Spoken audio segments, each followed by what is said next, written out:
Hi, good morning to all. Hope you all stay safe. In my previous video, we have seen mechanism of electron transport chain, and in today's class, we are going to see inhibitors of electron transport chain.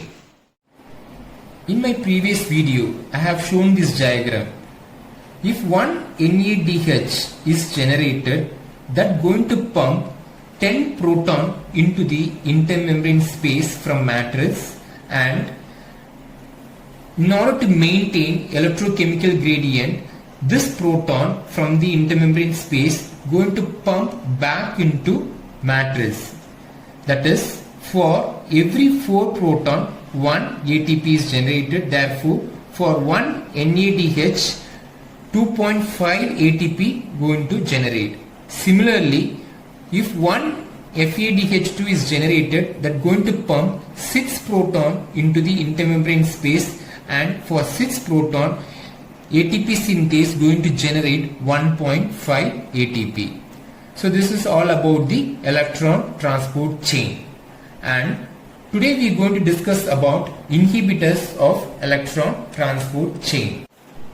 Inhibitors of electron transport chain we are going to see in 3 levels. Number 1, inhibitors of electron transport chain. Number 2, inhibitors of oxidative phosphorylation and uncouplers. Okay. First, let us see inhibitors of electron transport chain.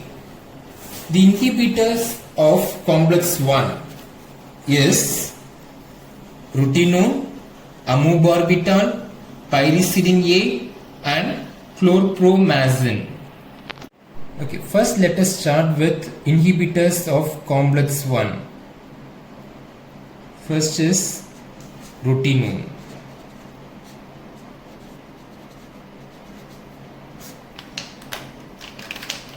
Rutinone is a naturally occurring compound extracted from seeds, stems and roots of various plants.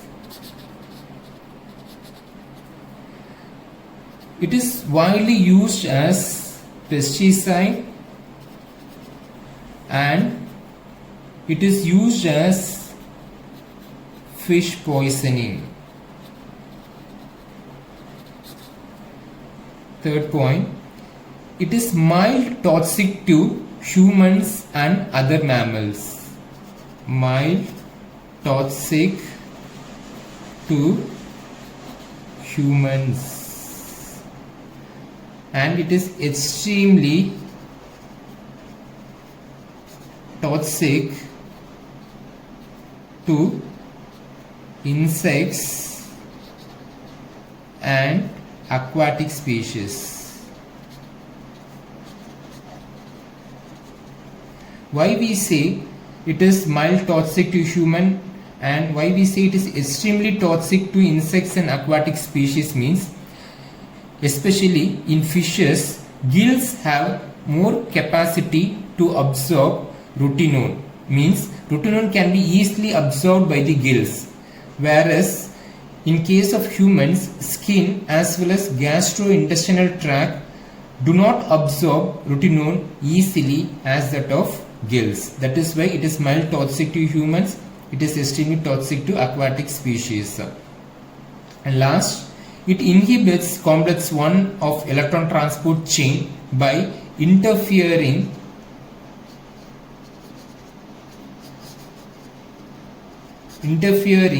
the transfer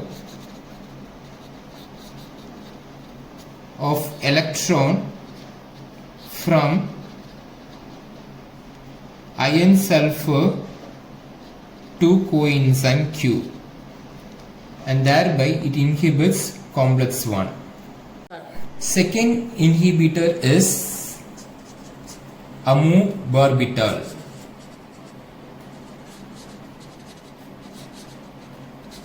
Also known as barbiturate.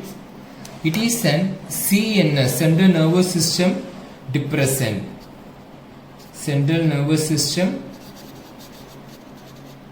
depressant It stimulates the inhibitory neurotransmitter GABA in brain. It stimulates inhibitory neurotransmitter GABA, gamma aminobutyric acid in brain. It is used as anti-convulsant and neuroprotective agent.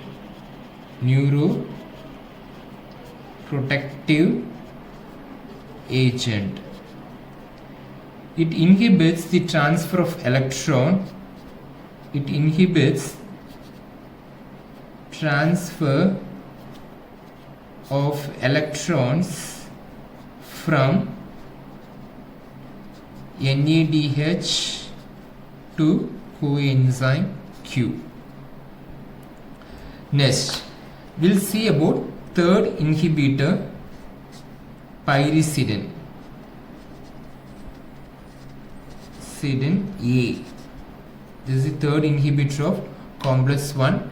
Pyridine A is an antibiotic derived from bacterium species. It is an antibiotic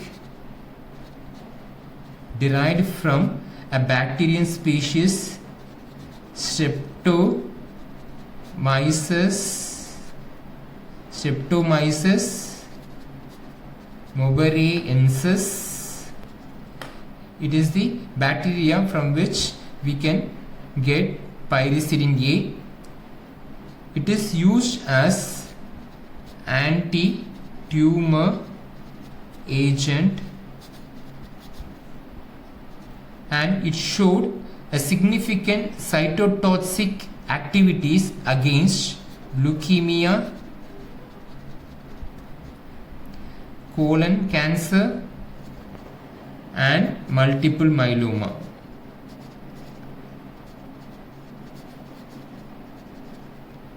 Okay, it inhibits complex 1 of electron transport chain even at low concentration. So inhibits ETC even at low concentration. The last inhibitor of electron transport chain complex 1 is chlorpromazine. Okay, it is an antipsychotic agent.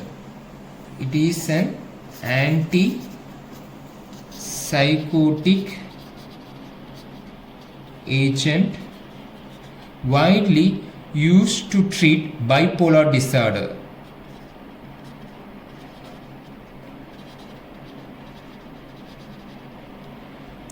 But it inhibits complex 1 of electron transport chain mainly at high concentration. So it inhibits ETC at high concentration.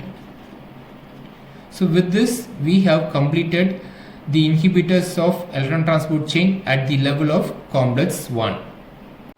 We have seen inhibitors of complex 1, rotenone, amobarbital, pyridine A, chlorpromazine. Okay, now let us see the inhibitors of complex 2. Complex 2 inhibitors are carboxin, thionyl trifluoroacetone TTFA and malonate. Okay. Next we see inhibitors of complex 2. Okay, first one, carboxin. Okay, so it is an fungicide used to treat fungal diseases in cereals and pulses. So it is a fungicides. Okay, it inhibits complex 2 of electron transport chain, especially from FADH2 to coenzyme Q. Next we will see about thionyl trifluoroacetone. Thionyl trifluoroacetone. It is an ion chelating agent. Ion chelating agent. Okay. Not because of ion chelating property it going to inhibit complex 2. This complex 2 has a particular site that is called ubiquinone binding site in the succinate dehydrogenase. So instead of ubiquinone, that is instead of coenzyme Q, thionyl trifluoroacetone, if it is occupies this site, okay, then this CoQ cannot collect electrons and protons from FeDH2, thereby it inhibits complex 2. So how we can put it in words? Thionyl trifluoroacetone binds to quinone reduction site in complex 2 and prevents the binding of ubiquinone, and thereby it inhibits succinate dehydrogenase. And the last one is malonate.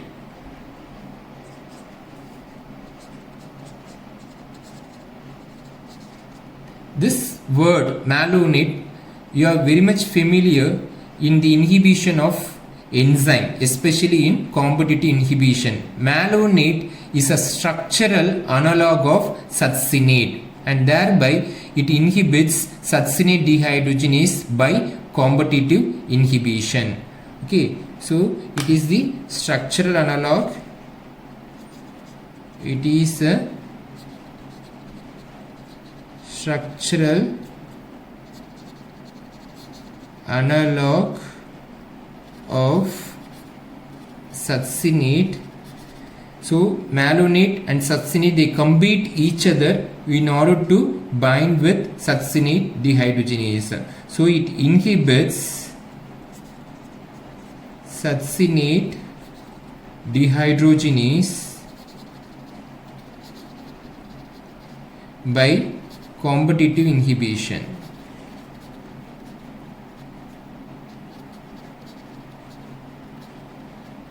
So with this we have completed inhibitors of complex 2. So we have seen inhibitors of complex 2. We will sum up again. The inhibitors of complex 2 are carbotsin, thionyl trifluoroacetone and malonate. So with this we will move on to complex 3. So complex 3 inhibitors are antimycin A and British anti-lewisite. These are the two inhibitors of complex 3. Okay, so inhibitors of complex 3. First let us see antimycin. This antimycin A is an antibiotic derived from Streptomyces family. So it is an antibiotic. Second point, it is a potent inhibitor of complex 2.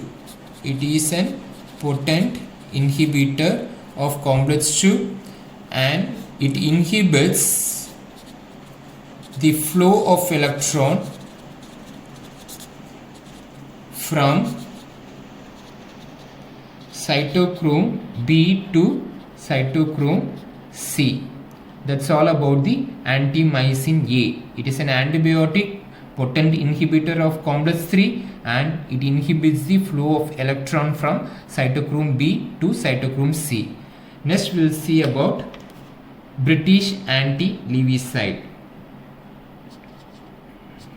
We call it as BAL, British anti-lewisite, also known as dimercaprol.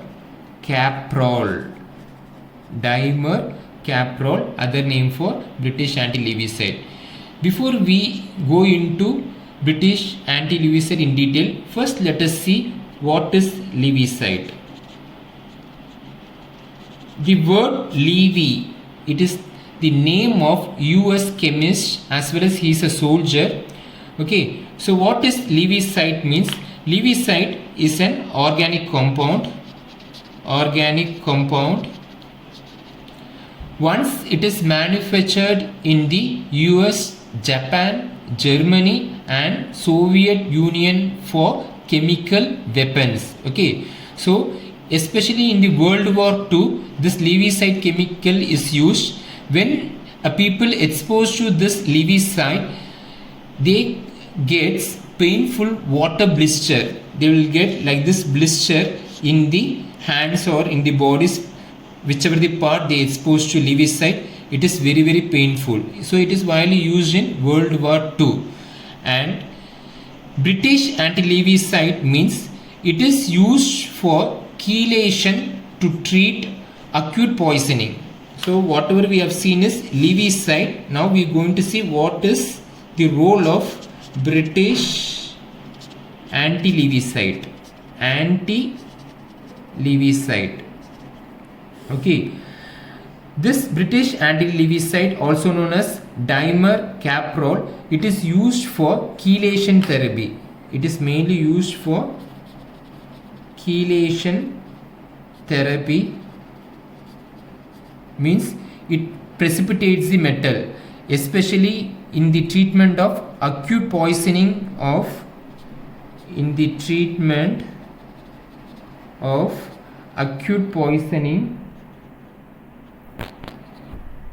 acute poisoning of arsenic, mercury, gold and lead. Okay, it is used as antidote. Important point, it is used as antidote against Lewisite, mainly in the World War II. Okay, it is also used to treat Wilson's disease. You all know that in Wilson disease there will be accumulation of copper, mainly in the liver as well as in the other tissues, and British anti-Lewisite will precipitate. That is why I said before, it acts as a chelation. It is used for chelation therapy. It precipitates copper, thereby it is used for the treatment for Wilson disease. Dimer-caprol is used to chelate copper, and also it is approved by FDA. Okay, we have seen the inhibitors of complex 3, antimycin A, British anti-Lewisite. It is also known as dimer-caprol. Okay, next we move on to inhibitors of complex 4. Okay, see, complex 4 inhibitors are cyanide, carbon monoxide, hydrogen sulfide and sodium azide. These are the 4 inhibitors that are going to inhibit at the level of complex 4. Let us see the last complex 4 of electron transport chain. Let us start first with cyanide. Cyanide is a naturally occurring chemical compound found in many plant sources, especially in the apple seeds, Johnson grass, bitter almond, bamboo shoots, etc. It is also released while burning foam of mattress as well as burning of furnitures, as it going to release polyurethane. It is also a byproduct of sodium nitroprusside, and also it is a byproduct of acetonitrile. Cyanide, it is highly toxic. It is highly toxic. It is represented carbon with triple bonded with nitrogen. There are thousands of compounds that contain cyanide, but all are not deadly because they do not easily release cyanide ion. Why cyanide cause immediate death? Why and how cyanide cause immediate death? Okay, this cyanide specifically binds to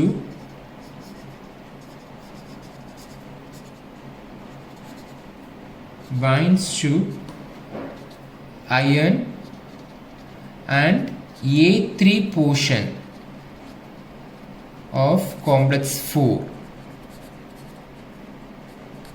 of ETC.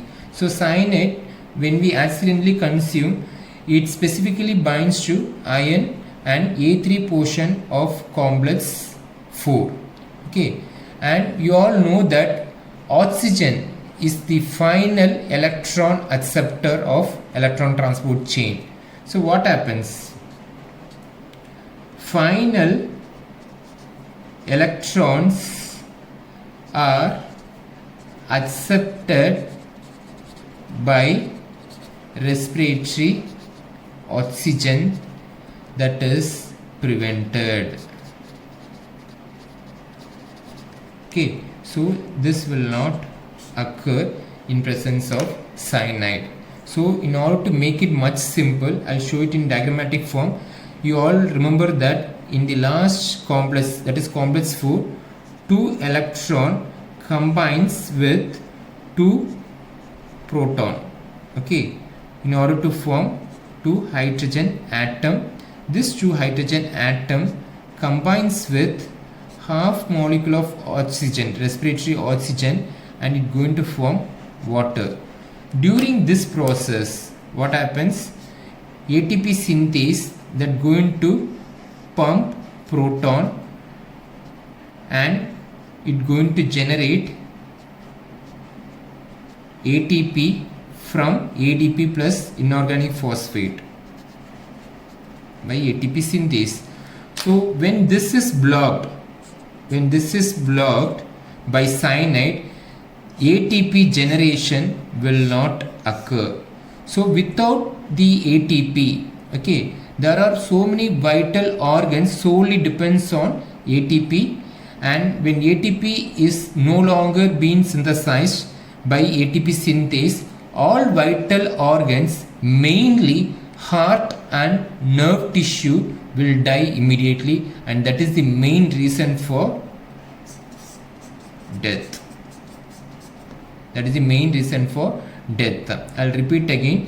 When a person accidentally intake of cyanide going to bind with iron and A3 portion of complex 4, and thereby the final electron acceptor oxygen cannot utilize this energy rich electron, and thereby ATP is not produced, that is oxidative phosphorylation will not occur, and without ATP vital organs like heart and nerve cells do not get energy, and without ATP the cells will die. That is the reason for sudden death. So finally, what we should know about cyanide is antidote. So when we take cyanide, what is the antidote for cyanide? So antidote for cyanide is amyl nitrite. So what is the role of amyl nitrite? Amyl nitrite acts as an oxidant on hemoglobin. So it acts as an oxidant on hemoglobin. So hemoglobin, the normal ion in ferric form, it is converted into Fe3+. We call it as methemoglobin. So normal hemoglobin become methemoglobin, and you all know that methemoglobin cannot carry oxygen, and this as well as methemoglobin has high affinity for cyanide. okay, high affinity for cyanide, and it going to form cyanomethemoglobin. So it going to form cyanomethemoglobin, therefore the inhibition is relieved. Therefore we use amyl nitrate as antidote for cyanide. The second inhibitor of complex 4 is carbon monoxide. This carbon monoxide, the source is, you all know that motor vehicle exhaust is the main source of carbon monoxide. Apart from this, burning wood, house fire, kerosene heaters, all these are going to release carbon monoxide. It mainly going to inhibit complex 4 of electron transport chain. Okay, third inhibitor is hydrogen sulfide. Third inhibitor, and this hydrogen sulfide, it is highly toxic gas. It going to inhibit complex 4 and it induces apoptosis, programmed cell death, by increasing hydroxy radicals. Okay, that's about the hydrogen sulfide. And the last inhibitor is sodium azide.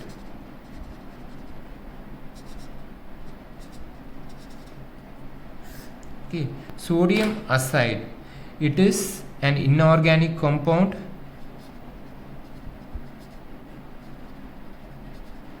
It is also highly toxic. It is widely used in airbags, especially in the cars. In cars, airbag that contains sodium azide, it also inhibits complex 4 of electron transport chain. So with this, we going to end up with inhibitors of electron transport chain. Okay, so what are all the inhibitors we have seen at the level of complex 4? Cyanide, carbon monoxide, hydrogen sulfide, and sodium azide. So with this, we have completed inhibitors of electron transport chain. Next, we are going to see inhibitors of oxidative phosphorylation. Before that, you must know what is oxidative phosphorylation. Here, NADH and FADH2 going to get oxidized. During oxidation, it going to pump proton and it going to pump or transfer electrons from complex 1 to complex 4. Okay, finally the electron is accepted by oxygen and going to convert water. Okay, during this process, more proton is accumulated, and in order to maintain proton motive force or electrochemical gradient, some proton is pumped into the matrix. During that time, ATP synthase going to convert ADP plus phosphate into ATP. So this is called oxidation, this is called phosphorylation. Coupling of these two mechanisms is called oxidative phosphorylation. That is oxidation of NADH and FADH2 and phosphorylation of ADP plus phosphate to form ATP is known as oxidative phosphorylation. So first let us see what are all the inhibitors of oxidative phosphorylation. So the first classical example is oligomycin. Okay, oligomycin. Oligomycin is an antibiotic.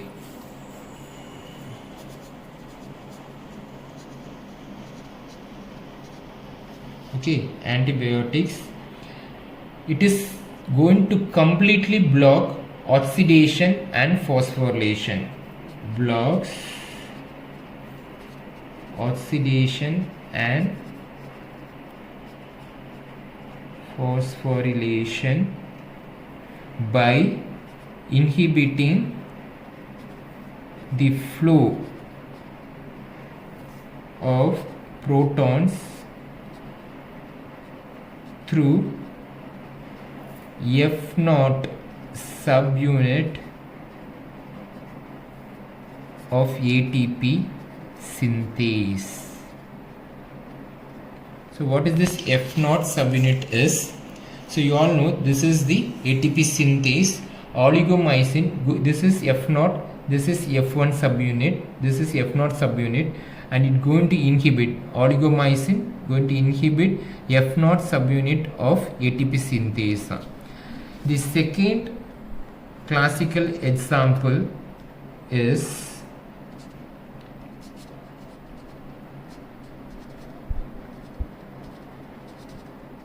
venturecidin. Venturecidin is the second classical example. Venturecidin going to inhibit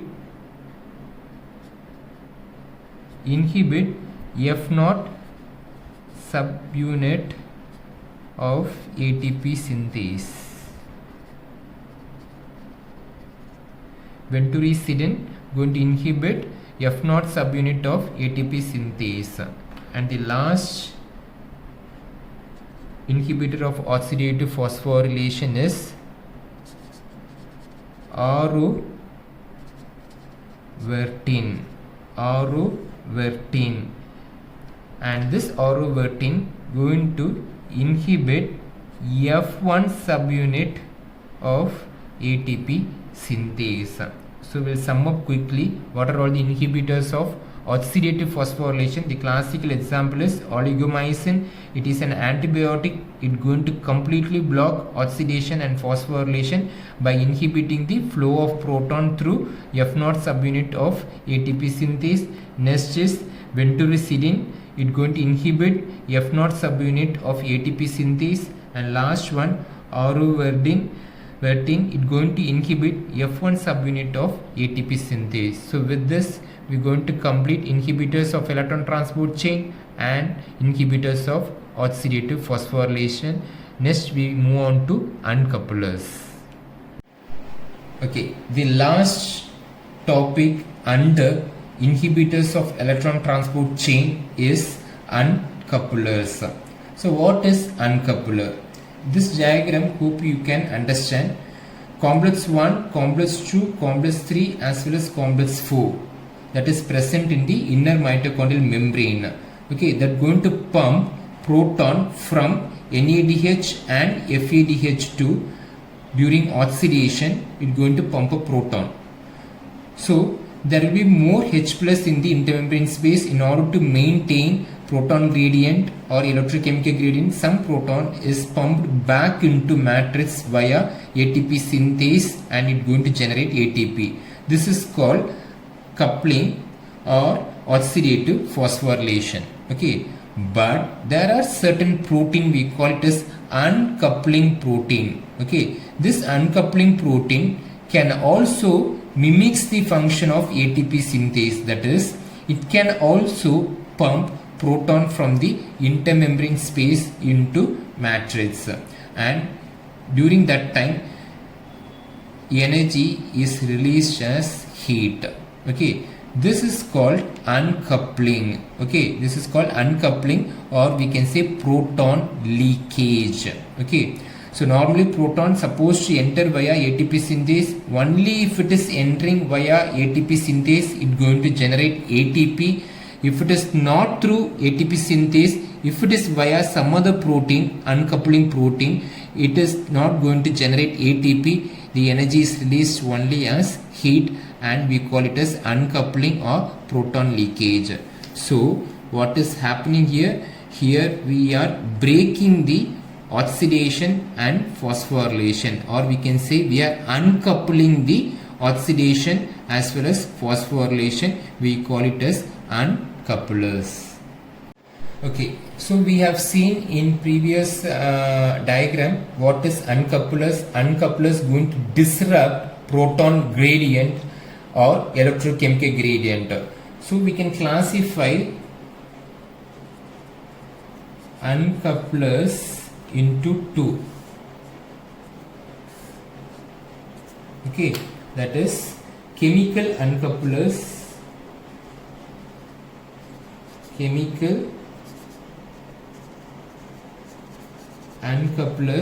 another one we call it as physiological uncouplers. So chemical uncouplers, the classical examples are 2,4 dinitrophenol. 2,4 dinitrophenol, FCCP stands for fluorocarbonyl cyanide phenyl hydrazine. The expansion of FCCP is fluorocarbonyl cyanide phenyl hydrazine. Last one, aspirin in high dose. Okay, so which chemical compound can uncouple oxidation as well as the phosphorylation is 2,4 dinitrophenol, fluorocarbonyl cyanide phenyl hydrazine, and aspirin in high dose can uncouple the oxidative phosphorylation. Next is physiological uncouplers. The classical example is thermogenin. Thermogenin is also known as uncoupling protein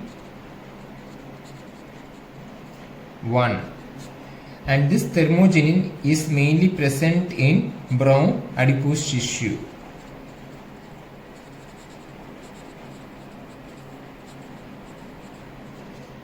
Okay, second example for physiological uncouplers, thyroxine.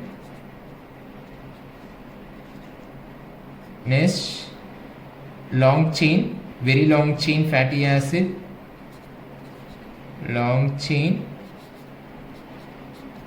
fatty acids, and last one, unconjugated bilirubin. So these are the classical example for uncouplers. I'll repeat once again. Physiological uncouplers are thermogenin, thyroxine, very long chain fatty acids, and unconjugated bilirubin.